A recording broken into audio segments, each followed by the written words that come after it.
A respeito das especializações.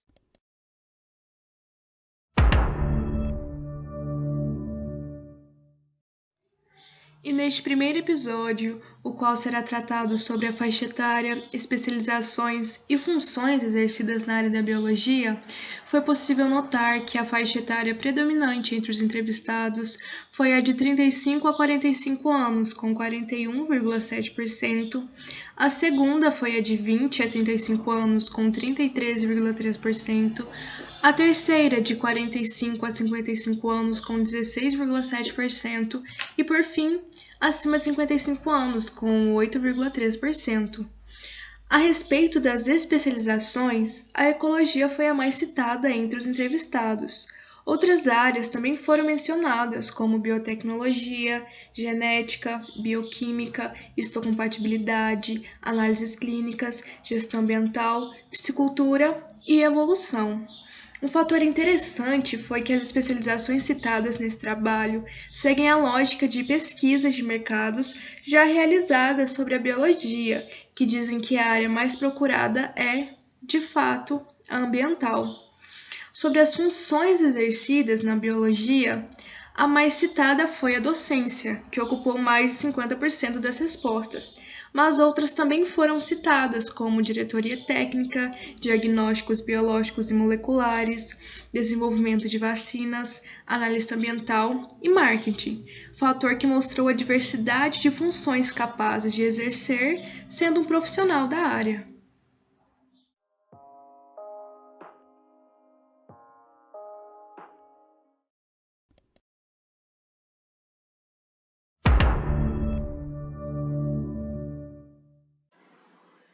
No segundo episódio será abordado os temas média salarial, jornada de trabalho e o motivo que levou o entrevistado a escolher tal área.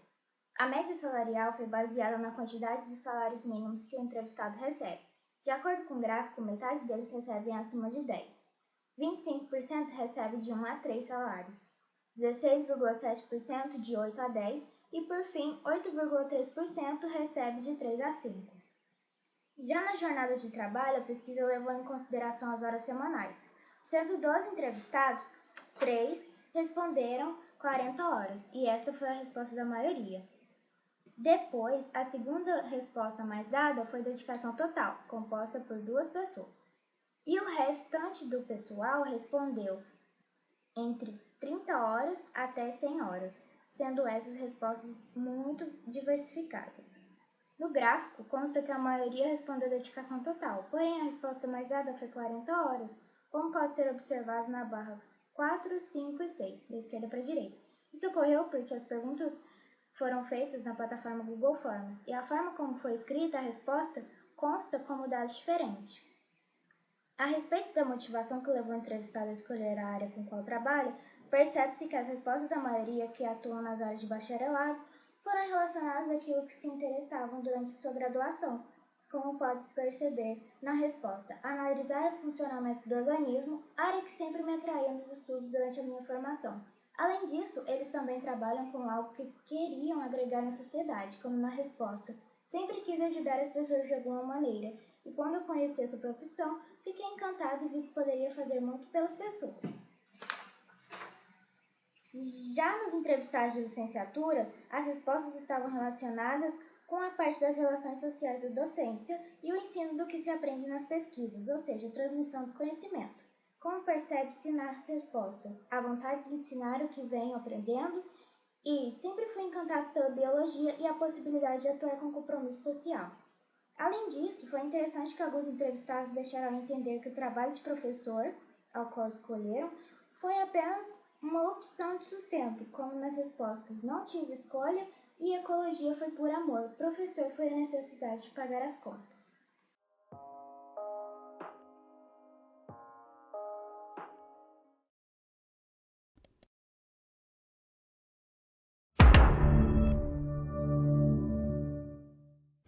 E neste terceiro episódio, o qual será tratado sobre rotina, vantagens e desvantagens, nós podemos observar na pesquisa que o biólogo, enquanto professor, divide a sua rotina em 3 partes: as atividades durante as aulas e sobre as aulas, as suas atividades fora da sala de aula e os seus extraclasses.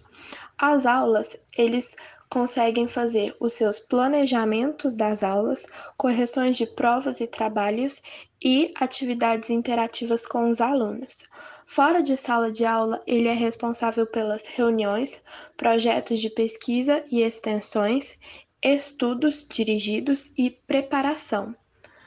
E nos seus extras classes, eles são direcionados para coordenadores educacionais e Olimpíadas, orientações extra classes aos alunos e eventos escolares.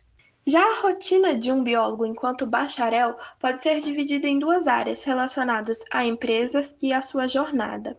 Na empresa, conseguimos entrevistar 3 áreas: uma sobre doação de órgãos, que fala sobre histocompatibilidade, exames, laudos e diagnósticos e análises laboratoriais. As suas rotinas são fixas, de 8 às 18 horas o serviço, com 2 horas de almoço. Eles precisam, durante a sua jornada, ter bastante atenção e concentração no serviço, porque são bem suscetíveis a erros que impactam os resultados. São inúmeras as vantagens e as desvantagens de um biólogo.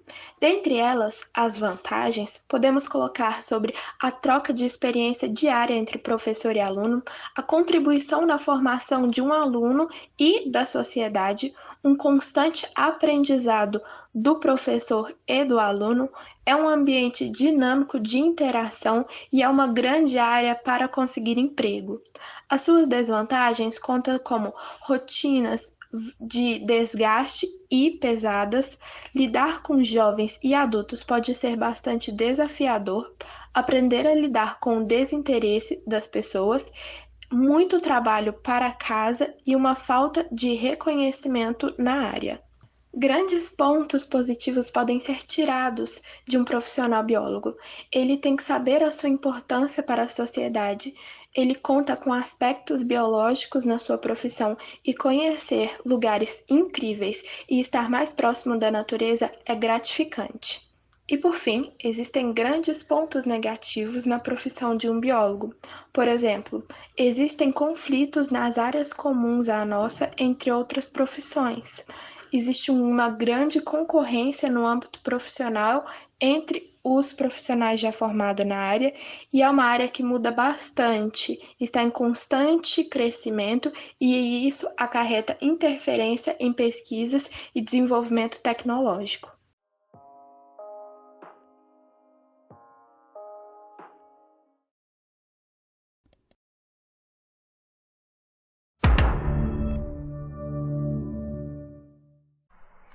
Neste quarto e último episódio, apresentaremos dicas dadas por profissionais da área da biologia para aqueles que querem ser futuros biólogos.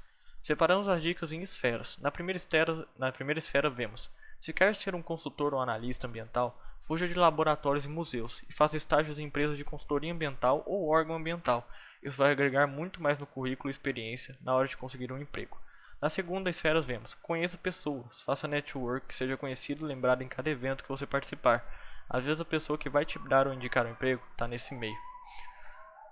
Na quarta e quinta esfera podemos ver: só siga a carreira de professor se realmente gostar de observar, interagir e mediar conflito com pessoas, alunos e colegas. Se não gostar disso, não entre em sala de aula, vai estragar sua vida e dos alunos. Se entregue por inteiro, se qualifique, faça muito trabalho voluntário, pague as contas, mas não se venda. A sociedade e o planeta precisam de você. E por fim, participe de empresa júnior e faça tudo o que puder. Ah, mas não tem nada a ver com a biologia. Tem, a consultoria ambiental exige um profissional múltiplo que saiba além da teoria das coisas, exige muito conhecimento em Excel, AutoCAD, GX, marketing, liderança, gestão de pessoas, otimização de processos, lidar com pessoas, resolver problemas e etc. A EJ é o único lugar dentro da universidade que você vai ter a oportunidade de aprender isso tudo.